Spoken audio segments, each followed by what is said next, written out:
Good morning. What I have here are three 438As from the auction score. And so what I thought we would do is take a little look at them. If you remember from the video I did, two of them worked and one of them didn't.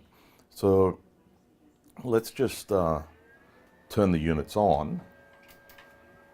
And what we're going to do is just do some basic testing with the 11683A range calibrator. So what we can see here is that we're getting error 31, which is expected because there's no sensor in here. And we just saw this guy reboot. So I'm suspecting that this is the one that's actually got the problem. So let's just focus in on the two that are working here. And you can see the error 31 because there's no channels, and this one doesn't have an error 31 because there are two items connected there. So we'll turn this guy off, and we'll just check these two guys and see how we go. Okay, so the first thing that we want to do is just do some coarse tests. And we'll just start with this guy. We'll just work our way across here. I've turned off the unit that's over here that I think might be the one with the power supply problem. So, if we just plug this guy in here, and we'll just zero.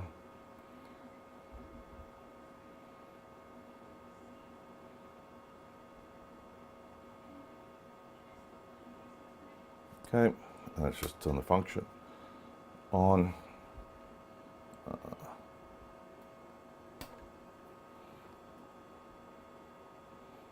We haven't done the accuracy thing, but we are reading, so that can be handled by adjustment by the process, and we'll go through the beta test process now. So 4.3 there, 4.6, that's looking okay. Let's go over to this guy here.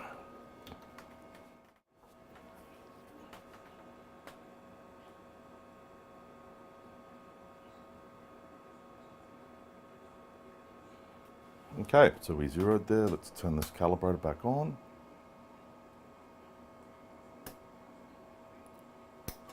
Yep. Calibrator off. Oh, calibrator on, because the zero stuff is going to be the same for both channels. So, all right, from a broad perspective, those guys are working. Let's just take a look and see what our sensors, our references are doing. Okay, so again, from a broad perspective, we should do a course zero here. Let me grab a screwdriver. Do course zero. Okay, and now we can go, we're going to go up to here. We'll do our fine zero. Okay, now let's put our sensor on here.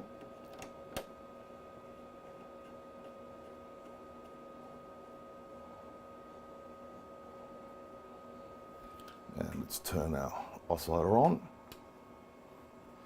And we're reading near 0 dBm, so the output is there and seems to be working.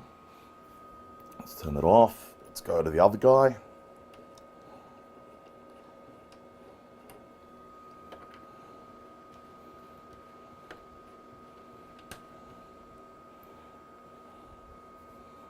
Okay, so let's turn the oscillator on, and it's about zero as well.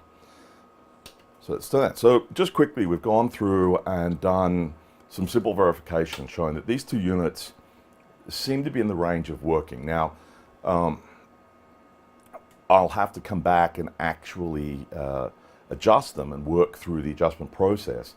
But I've already done a video on going through that adjustment process, so we won't bother with that part of the work. Let me get these two out of the road, and then we'll take a look at this one over here and see what the see if we can find what the issue is in terms of the power supply, or at least how it's failing. Let's get set up for that, and then we'll be back shortly. Okay, so here we have it out, and if you remember from the adjustment video for when I did the 438A, it has this unique gull wing sort of float here, where the two panels on the front and back will lay down flat, giving you access to them while you're in service mode. Anyway, I was just getting ready. I was getting out my multimeter and the oscilloscope to follow the troubleshooting steps.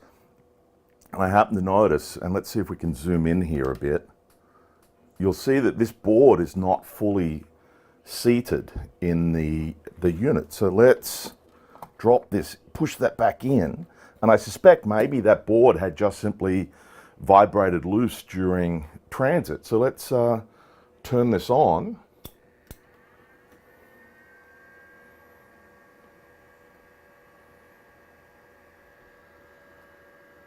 And we're not getting anything at all now. So now that we're fully seated, let me just try this. Is R3 here, and this controls that 5 volt range. Let me turn that off so that we see whether or not we can get that 5 volt to turn. There we go. So there clearly needs to be an adjustment, I think, of the power supply to make sure that we're getting the right regulated voltage, but things seem to be working okay. Let's make sure that that is in fact the case. Let me get my piece of paper out of the road here.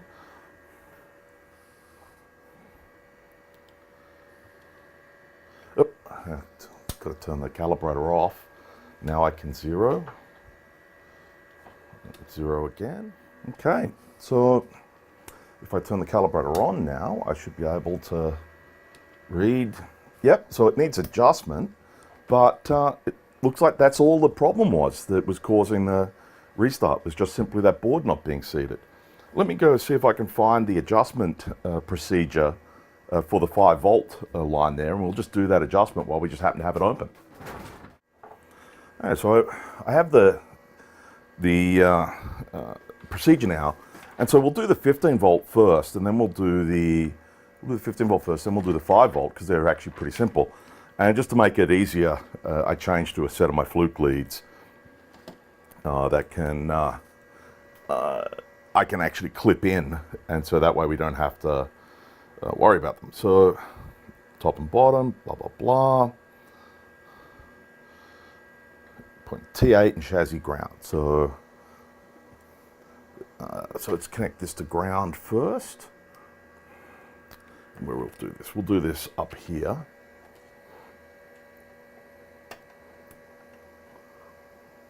Okay. And then, so that's 1, 2, 3, 4, 5, 6, 7. So this is going to be 8 in here. Okay. And so then now it says, measure and record the value. So it should be between 14.25 and 15.75, which it is. Okay. So now we have to actually make it match other voltages. So that voltage is 15.26, and now we need to connect it to A7, which is going to be this guy here.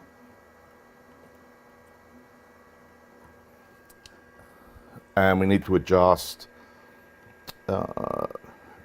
R16, which is this guy here, until the reading is within 0.05 volts. Well, that's 15.28, and I measured 15.26. I don't need to adjust that 15 volt line.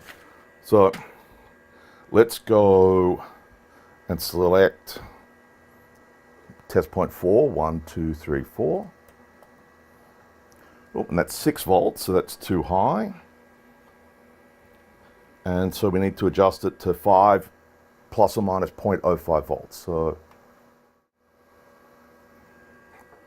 at 5.01. So that's good enough. So there we go. We now have our power supply set up, and I think that was just the issue. I haven't seen any of those LEDs flash.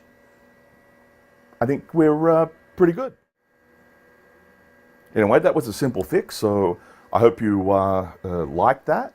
And if you did, give it a thumbs up, and I'll catch you again later.